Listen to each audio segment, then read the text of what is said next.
माजू माए कथ और मिसरी वाला जरा नुस्खा असी बयान किया है वो बड़ा लाजवाब है और मुजर्रब है, अक्सीर आज़म है, त्रिया के आज़म है।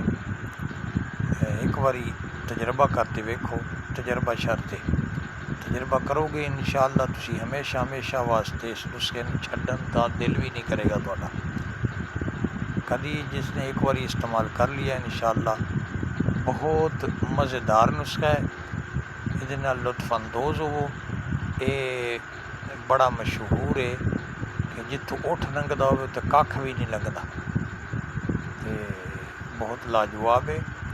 और हड्ड खोर वास्ते सफ़ेद पानी लेसदार होवे या पीप रेशम दा होवे या खून यानी ब्लीडिंग हो रही हो काफ़ी ज़्यादा, तो इसके अंदर शिब यमानी 50-50 ग्राम, अगर बाकी चीज़ा ने तो 20 ग्राम शिब यमानी ऐड की जा सकती है।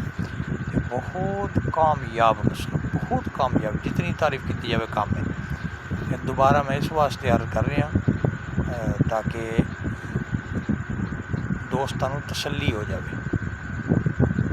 नुस्खा तो मैं पहले बयान कर चुका सूँ, दोबारा मैं आप हजरात की तसल्ली वास्ते बयान कर रहा और 2 मिनट की वीडियो अपलोड इस वास्ते कर रहा कि तुसी यकीनन इसनूं तैयार करो और इस्तेमाल करो और करवाओ और दुआ में ज़रूर याद रखिए जी।